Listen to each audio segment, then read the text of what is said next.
네, 오늘의 정치권 이슈 국민의힘 성일종 의원, 더불어민주당 김성환 의원과 함께해 보겠습니다. 어서 오십시오. 안녕하세요. 네, 안녕하십니까? 먼저 다음 달 3일 공포 여부 결정 시한을 앞두고 이태원 특별법 제2요구안이 국무회의를 통과했습니다. 이제는 윤석열 대통령의 재가만 남은 상황인데 오늘 아침 한덕수 국무총리의 국무회의 발언부터 먼저 들어보시죠. 이태원 참사는 유가족과 피해자 그리고 우리 사회 전체에 큰 상처를 남겼습니다. 그렇다고 하여 참사로 인한 아픔이 정쟁이나 위헌의 소지를 정당화하는 수단이 될 수는 없습니다. 헌법적 가치를 수호해야 할 의무가 있는 정부로서는 이번 특별법안을 그대로 공포해야 하는지 심사숙고할 수밖에 없습니다. 진정으로 유가족과 피해자 그리고 우리 사회의 상처를 치유하고 재발 방지에 기여할 수 있는 특별법이 제정된다면 정부도 적극 수용할 것입니다. 이러한 취지에서 여야 간의 특별 법안의 문제가 되는 조문에 대해 다시 한번 충분히 논의해 주시기를 요청드립니다. 지금 국민의힘에서도 애초에 여야 합의 없이 처리됐다 이런 입장에서 대통령 거부권 행사를 해야 된다는 입장이시죠? 그렇습니다. 이 법안은 민주당이 대통령의 거부권을 행사하도록 만들어진 선거 전략상 낸 법안입니다. 예. 그래서 이런 법안 낼 때는 여야가 충분히 협의를 할 수가 있잖아요. 예. 저희가 안 하겠다는 게 아니에요. 오늘 아침에 윤재욱 원내대표가 얘기를 했듯이 협의를 해서 정말로 필요하게 꼭 중요한 거, 정말 피해자들한테 보상이라든가 여러 가지 측면에서 이러한 법안을 충분히 협의해서 내자고 하는 거잖아요. 그런데 이 법안에 봐보면 지금 영장주의 원칙에 위반을 하고 과도한 이러한 기본권 침해의 소지가 있습니다. 그리고 공공성, 공정성이나 또 중립성을 회할 수 있는 이러한 것들이 들어가 있잖아요. 여야가 절반씩 내지만 국회의장이 또 요청을 해가지고 하는 그렇게 되면은 11명 중에 7명은 7명이 민주당 성향이 될 수가 있다고 하는 것이죠. 예. 그래서 이러한 부분들을 객관적 담보를 요청을 한 것이죠. 근데 이거를 민주당이 요청을 안 해서 거부를 해버린 거예요. 물론 국회의장이 이거에 대해서 중지안을 냈지만 국회의장도 사실 민주당 출신 아닙니까? 그러다가 보니 이 영장권에 대한 기본적 그 권리가 있는 것이거든요. 그래서 이러한 부분을 좀 중립적으로 담보할 수 있도록 여야 간에 협상을 하자 그랬는데 야당이 이걸 안 받은 것이지요. 예, 근데 이제 특별법 말고 일각에서는 뭐 서울경찰청장도 기소가 됐고 하니까 지금 어찌됐든 원인 규명에 대해서는 조금 더 재판 결과나 뭐 재판에 대한 또 진행 상황을 좀 지켜보자 이런 의견들도 나오는 것 같거든요. 네, 이 특별법과 관련해서는 이 유가족들이 오래전부터 특별법을 만들어 달라고 요청을 했고 예. 원래 지난해 정기국회 때 저희가 처리를 하려고 했습니다만 당시에 정부 여당이 계속 협상을 하자고 뭐랄까 의결을 미뤄왔고요. 예.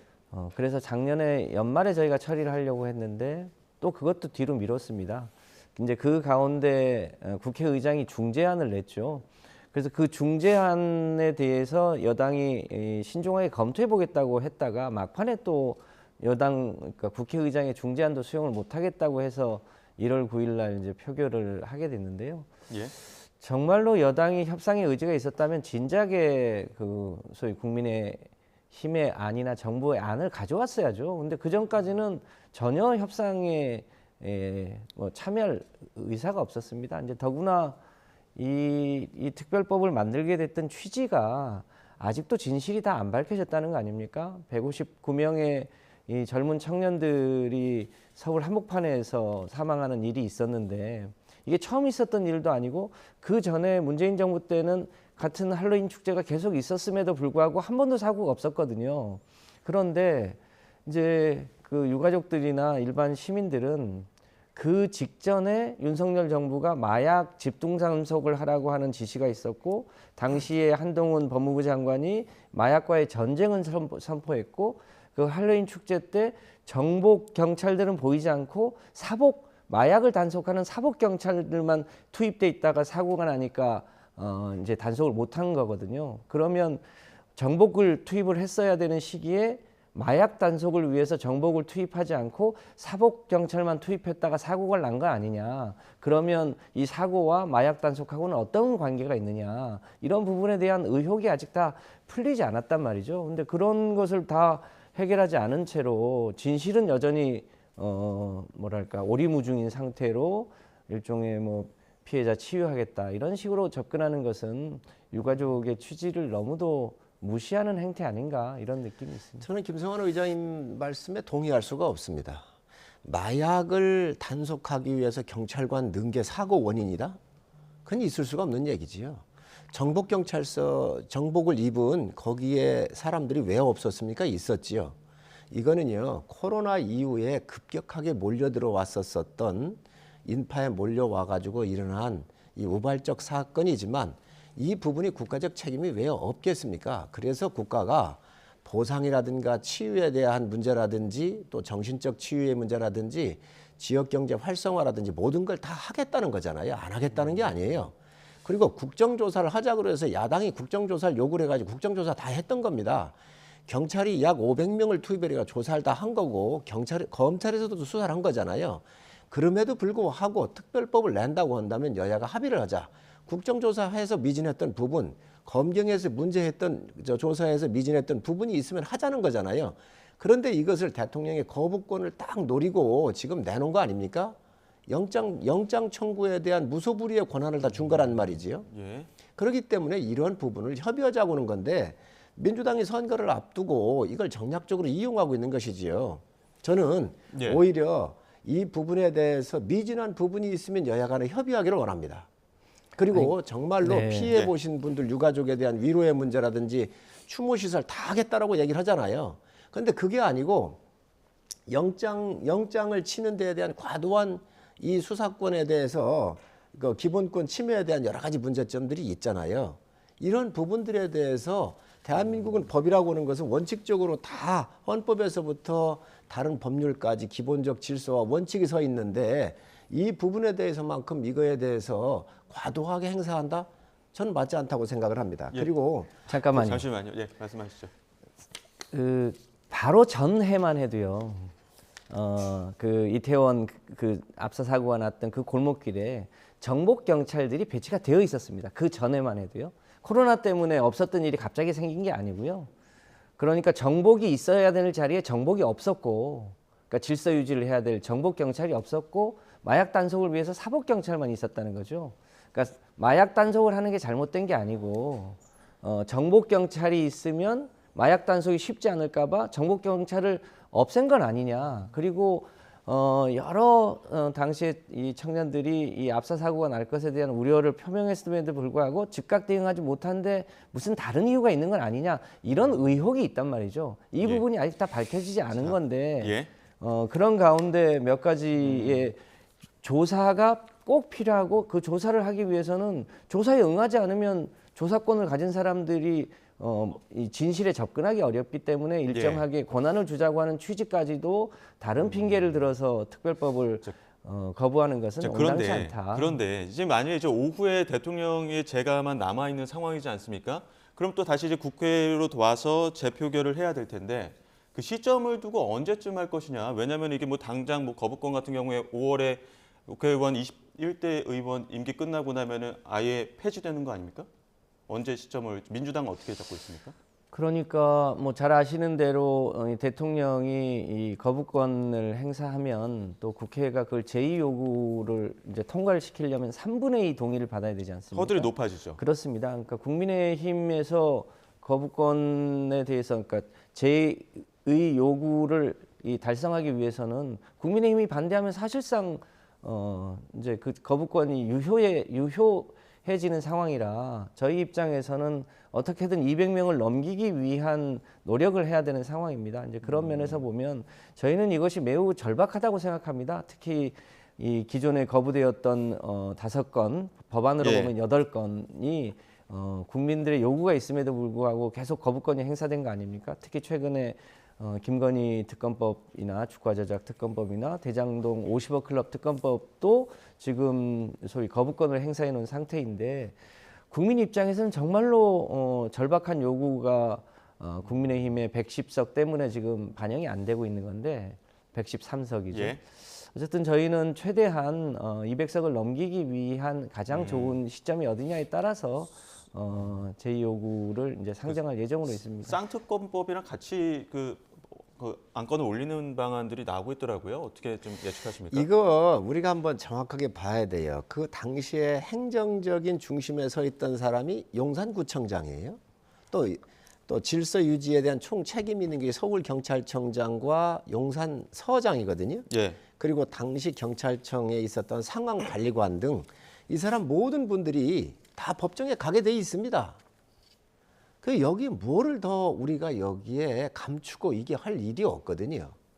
이거를 특검법을 만들어 가지고 또다시 이걸 하겠다라고 하는 것은 아까도 말씀드렸지만 야당에 정교하게 짜져 있는 대통령이 자꾸 제의를 요구하게 해서 대통령이 이 제의를 자꾸 요구하다가 보면 대통령 상처날 수밖에 없잖아요. 그런 느낌을 국민한테 주려고 하는 거라는 이런 거에 관련되어 있는 정치적인 목적이 정략적인 목적이 굉장히 많이 들어가 있다라고 하는 거죠. 이것 또한 제의 요구도 그렇습니다. 당당하게 하려면 지금 해야지요. 선거에 떨어지고 나면 많이 이 선거에 다가지 못한 분들 그 억하한 심정을 가지고 제의를 요구받겠다라고 해서 지금 당장 제의 요구를 안 하겠다는 거잖아요. 총선 야당이. 이후에 할 수 있다라는 얘기죠. 총선 이후에 하겠다는 예. 거잖아요. 당당하게 하십시오. 하려면 당당하게 하십시오. 김건희 특검법도 그렇습니다. 뭐 여기 상황 주제하고는 관련이 없는 것이지만 김건희 특검법도 아니 민주당 정권에 의해서 다 조사했던 거 아닙니까? 예. 그것도 여기에 다 맞춰가지고 이 4월 10일 총선에 맞춰져 있는 민주당 표 예. 정말 제의를 요구하게 만드는 그 중심에 딱 그렇게 맞춰졌다는 거죠. 예, 글로 가면 또 얘기가 길어지기 때문에 네. 주제를 좀 바꿔보겠습니다. 어제 윤석열 대통령과 한동훈 비대위원장 비공개 오찬 회동을 했고 한 2시간 반 정도 함께했다고 하는데 먼저 한 위원장이 오늘 출근길에 관련 질의에 답을 했습니다. 이야기 한번 들어보시죠. 이렇게 말씀드리겠습니다. 대통령님과 저와의 관계가 중요한 게 아니고 대통령님과 제가 힘을 합쳐서 국민과 이 나라를 위해서 뭘 할 수 있는지 뭘 할지가 더 중요하다고 생각합니다. 그게 결국은 민생이고 저는 그거에 집중하겠다는 말씀드립니다. 저는 제가 그 부분에 대해서는 제 입장을 분명히 말씀드렸다. 이 정도로 말씀드리죠. 갈등의 어떤 불씨는 남아있다, 뇌관은 살아있다 이런 이야기를 많이 했었는데 어제 만남으로 좀 다시 한번 갈등이 좀 봉합이 됐다 이렇게 보십니까?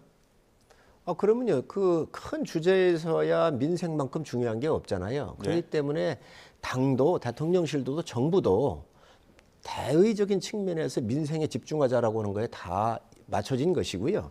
지금 이 부분은 이제 당과 대통령실에 대한 수직적 관계에서 수평적 관계로 가다가 보니 때로는 충돌하는 게 정상 아닙니까? 그리고 당의 의견은 비교적 민생과 국민의 소리를 전달하는 게 당입니다. 그 대통령실은 정부를 대표해서 일을 하고 있는데 때로는 충돌도 하고 때로는 민생의 목소리를 정확하게 전달하다가 보면 보는 시각이 틀릴 수도 있는데 이게 갈등처럼 비춰지는 거가 더 오히려 이상한 것이지요. 예. 지금 옛날에는 수직적 관계였다고 한다면 지금은 수평적 관계에서 당연히 약간의 잡음 나오는 것이 국민한테는 필요하다고 보여집니다. 근데 이제 때로는 충돌도 있을 수 있다. 수평적 관계이기 때문에 이런 말씀하셨지만 그 충돌하는 지점이 여전히 살아있기 때문에 그 김건희 여사 문제라든지 공천 혹은 김경률 비대위원 문제에 대해서라도 다른 이야기가 없었을까요? 그렇습니다. 이 문제의 본질은 그 김건희 여사가 이 소위 명품백 또 뭐 샤넬 화장품 이런 거를 대통령의 이제 배우자가 됐으면서도 아무런 여과장치 없이 그런 소위 뇌물 혹은 김경란법에 위반될 수 있는 청탁 물품을 받았다는 거 아니겠습니까? 이 부분에 대해서 국민의힘 내에서도 이수정 교수나 김경률 비대위원이 대국민 사과가 필요하다. 그리고 심지어 그걸 이제 마리 앙뚜아네트에 비교하는 일까지 있으니까 이제 소위 이 용산과 윤석열 대통령의 배우자 김건희 여사가 이제 소위 화를 냈다는 건데 그 과정에서 이것이 처리되는 게 명확하게 사과하거나 돌려주거나 이런 과정 없이 지금 봉합한다고 하는 것은 사실상 김건희 여사가 이번 과정에서 얼마나 성역인지, 얼마나 이 권력에서 힘이 센지를 여실하게 보여주는 사건이다, 이렇게 예. 보여지는 측면이 있습니다. 네, 이제 그런 네. 면에서 여전히 소위 본질적인 문제가 감춰진 채 이 봉합되었다는 것은 언젠가 다시 그 봉합의 실이 풀리면 다시 아마 폭발하지 않을까 싶습니다. 그 부분과 관련해서 윤 대통령이 설 연휴 전후로 해서 뭐 대담을 통해서든 입장을 좀 표명할 가능성이 있다, 이런 이야기도 나오는데 어느 정도쯤 입장을 표명해야 된다고 보십니까? 이 문제는 그렇습니다. 이게 함정적으로 접근한 거잖아요. 예? 김건희 여사가 15살 때 부친이 돌아가셨고 부친과 잘 안다라고 하는 성직자 출신의 한 목사가 종북주의자 아닙니까? 북한을 자기 집 드나들면서 이설주하고 사진을 찍고 다 이렇게 했던 사람 아니에요? 그 사람이 부친을 끌어들이고 오빠를 끌어들여가지고 믿게 만든 다음에 서울의 소리라고는 아주 못된 이러한 언론 같지도 않은 이런 사람들하고 짜고 이 명품백을 들고 가서 그리고 김건희 여사를 만난 거잖아요. 그런 과정에서 이 본질을 우리가 봐야지.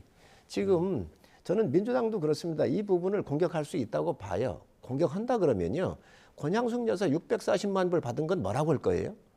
또 김정숙 여사가 관용기를 타고 타지마을 여행을 가고 관봉권 돈이 나왔고 샤넬 옷이 저 명품을 입고 했었던 것들은 뭐라고 해명할 거예요? 그런 맥락에서 보면 김건희 여사를 저희가 두둔할 생각은 없습니다.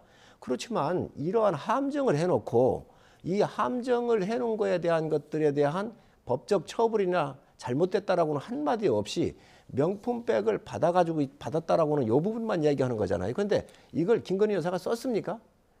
안 썼잖아요. 그리고 이 부분에 대해서 김건희 여사가 이 부분을 가지고 나와가지고 쓰는 것을 포착해서 더 크게 터뜨리려고 하다가 특검법이 나오니까 이제 기다리지 못하다가 이걸 터친 거란 말이죠. 그럼 이 명품백 문제도 대통령실이 입장 발표를 하겠지. 어떻게 했는지, 보관을 했는지, 국고에 기속을 했는지, 이런 부분들에 대해서 절대로 민주당이 요구를 한번 하지를 안 해요. 그래놓고 받았다라고는 사실로만 선거적으로 이용을 하는데, 예. 저는 이거에 대해서 정치 공세를 한다고 한다면 좋습니다. 정치 공세 하십시오. 하면 전에 있었던 영부인들은 어떻게 할 거냐. 예, 그 이것도 전에까지 좀 얘기를 하고 이야기가 하셔라. 길어지기 때문에 전임 대통령의 부인으로 물타기 할 일이 아니고요.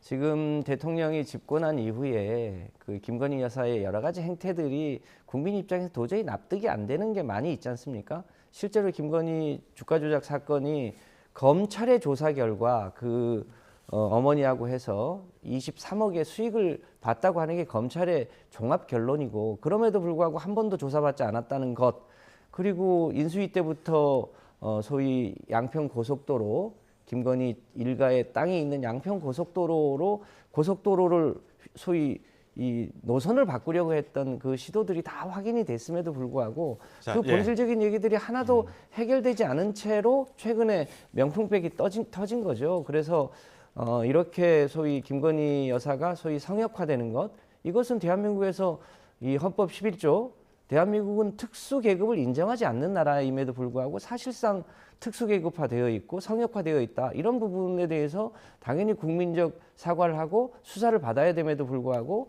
예. 사과도 못하고 있는 이런 부분에 대한 국민의 분노가 매우 높다. 예. 이 부분을 좀 자, 국민의힘이 일단, 반성할 필요가 있다고 예, 저희가 봅니다. 지금 시간이 좀 부족하기 때문에 총선 이야기도 좀 하고 넘어가도록 하겠습니다. 이번 총선에서 서울 판세를 좌우할 핵심 전략 지역, 이른바 한강벨트로 불리는 중궁 성동구 이 지역이 굉장히 주목받고 있는데, 여야 막론하고 지금 이 지역 사수하기 위해서 여러 인사들의 출사표가 이어지고 있습니다. 특히나 윤희숙 전 국민의힘 의원 그리고 임종석 전 청와대 비서실장의 맞대결이 성사될지 정치권 이목이 집중되고 있는데요. 관련 인터뷰 내용 한번 들어보시죠. 임종석 전 실장이 어제 페이스북에다 또 글을 썼는데, 한동훈은 나라 경제를 망친 윤석열 정부의 사과부터 하고 경제를 입에 올리지 마라, 뭐 이런 글을 썼어요. 네. 근데 제가 보니까 그걸 뒷받침하는 그 얘기들이 숫자를 제대로 해석도 못하는 거예요. 어떻게 저런 사람이 비서실장을 했을까 싶을 정도로 기본적인 게 안 돼 있어요. 한동훈 위원장이 지금 임종석이 살리냐 윤희숙이 살리냐 했을 때는 자기 그 역할에 맞는 역량을 전혀 가지지 못한 세대가 586 세대라는 뜻입니다. 그걸 끝내야 되는 거죠. 한동훈 위원장이든 윤희숙 전 의원이든 군사구태타 세력한테는 그렇게 관대하면서 예. 그 당시에 어려움을 무릅쓰고 싸웠던 그 운동권이라는 사람들한테 운동권이라는 프레임을 씌워서 공격을 합니까? 지금 민주당의 50대 의원들이 상당수가 과거의 민주화운동을 경험했죠. 그러나 그 이력만 가지고 지금 자리에 와 있는 게 아니잖아요. 그것 중에 잘못된 게 있으면 구체적으로 지적하면 될 일이지 예. 그 세대를 전부 묶어서 프레임을 씌우고 비난하고 중상모략하는 거는 구태 정치 중에 구태 정치죠. 경계하십시다. 예. 네, 먼저 성일종 의원님 어떻게 들으셨습니까? 임종석 실장이 나설 자리는 아니지요. 예? 그럼요. 임종석 전 비서실장이 어떻게 국회의원 출마할 수가 있겠습니까? 예. 우선 문재인 대통령 나라 망가뜨리는데 제일 앞장선 사람이잖아요. GP다 폭파할 때 제대로 보좌했습니까? 소득주도 성장 같은 거 할 때 제대로 했습니까? 통계 조작할 때 탈원전 할 때 제대로 했습니까? 아니 이렇게 하면서 민주화 운동의 뭐 핵심의 세력이기 때문에 자기가 대표성이 있다? 전 동의할 수가 없습니다. 저는 광주 민주화 운동에 대한 법안 이 처리할 때 제가 제일 앞장서서 공법단체로 다 올렸고 예산 지원 다 하고 했던 장본인입니다. 자, 그런데 지금 이런 한 시대를 이끌면서 문재인 정부의 실패한 정부로 만들어 놨었던 비서실장이 지금 국회의원 나오겠다. 두 번째, 울산시장 부정선거 사건의 주모자가 바로 저분이 한 분 중에 속해 있습니다. 황운하 법원에서 지금 현재 법원 판결 받았잖아요. 유죄 받았잖아요. 그런데 그 당시에 8개 부처가 대통령실에 청와대 8개 부처에 관련된 사람이 13사람인가가 기소가 된 사건 아닙니까? 그리고 지금 재수사 명령이 내려진 거 아닌가요? 예? 이거 방탄을 위해서 국회의원 나오는 것 같은데 정말 심판을 받아야 될 사람입니다. 그런 면에서 윤희숙 의원이 지금 출전을 했는데 윤희숙 의원은 경제 전문가입니다. 정말 국가를 위해서 일할 수 있는 전문 분야의 식견을 가지고 있는 뛰어난 학자예요. 이런 분이 나가겠다는 거잖아요. 그래서 저는 여기 임종석 실장이 출전한다는 것 자체가 잘못됐다고 생각을 합니다. 김성원 의원 어떻게 들으셨습니까? 문재인 정부에 대한 이제 평가에 대해서 이제 나중에 역사가 조금 더 객관적으로 평가하겠습니다만 대체로는 대한민국의 국격을 소위 이 G7 수준까지 올려놓고 또 유엔에서도 공식적으로 소위 중진국에서 선진국으로 공식 인정을 한 게 문재인 정부 때 아니겠습니까? 이제 그런 면에서 보면 전반적으로 매우 잘했다는 평가가 있는데 다만 이제 부동산 가격이 당시에 좀 급등하면서 그것에 대한 평가가 좀 박한 측면이 있고 또 솔직하게 말씀드리면 당시에 이 윤석열 대통령을 검찰총장으로 임명한 것에 대한 부분에 대한 비판이 좀 있는 게 사실입니다. 전체적으로 보면 문재인 정부에 대한 평가는 저는 객관적으로는 잘했다 이렇게 생각합니다. 오히려 국민들이 지금 걱정하는 것은 윤석열 정부가 눈 떠보니 선진국이었던 대한민국을 지금 1년 7개월 만에 거의 후진국으로 다시 되돌려놨다는 것에 대한 국민들의 걱정이 훨씬 많지 임종석 전 않습니까? 실장의 출전에 대해서는 어떻게 보십니까? 지금 아직 전략 공천 지역이기 때문에 이 지역에 임종석 전 실장이 출마를 할 것인지도 아직 좀 불투명한 상황이어서 당의 결정이 필요한 상황이잖아요. 그렇습니다. 이제 임종석 실장에 대한 평가는 조금 더 이제 깊이 당 지도부 차원에서 고민을 해봐야 되겠습니다만 개인적으로 보면 여러 가지 희생도 있었고 또 문재인 정부의 비서실장이라는 경력도 있었던 반면에 또 본인이 4년 전에는 또 불출마 선언도 한 적이 있었거든요. 이제 그런 점들을 감안해서 어떻게 하는 게 가장 적절한지에 대해서 가급적 빠른 시일 내에 저희 당 내에서 교통 정리가 필요한 상황으로 있습니다. 저는 김 의장님 말씀에 좀 반론을 제기할 게 있습니다. 국격을 윤석열 정부가 떨어뜨렸다고 얘기를 하는데 캠프 데이비드 같은 경우 가서 또 영국에 가서 대접받는 거 보시면 윤석열 정부가 대한민국 국격을 떨어뜨렸다는 말에 동의할 수가 없습니다. 문제는요, 문재인 정부가 중국에서 오지 말라고 하는데도 가가지고 언론인들이 얻어맞아가지고 광대뼈가 다 함몰이 됐었어요. 우리는 작은 봉우리, 중국은 큰 봉우리라고 그러면서 알아서 긴 정부입니다.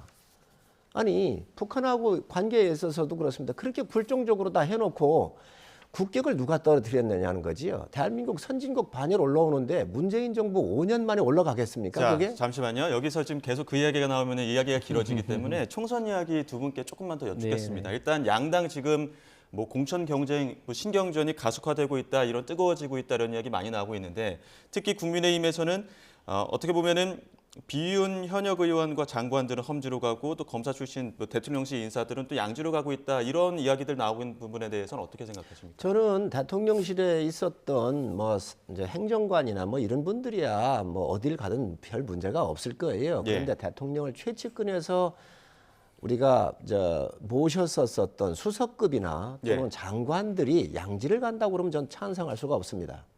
그거는 분명히 대통령을 위해서도 당을 위해서도 당당하게 험지 가서 붙어야지. 그래야 비굴하지 않습니다. 그 추하게 말이지요. 쉬운 양지에 가가지고 국회의원 한 번 더 하겠다라고 도전하는 것은 전 반대합니다. 그럼 주진우 비서관 같은 경우에 해운대 갑 간다고 하는데 이 부분에 대해서는 좀 반대하십니까? 주진우 비서관 같은 경우야 그렇게 큰 자리가 아니잖아요. 뭐 그렇기 때문에 그런 부분들에 대해서야 우리가 뭐라고 할 수 없지만 최소한 수석급 장관을 지냈던 상징적인 분들은 험지에 가서 당당하게 붙는 게 맞습니다. 그렇지만 비서관, 행정관급들이야 사실 뭐 이름이 알려지는 것도 아니잖아요.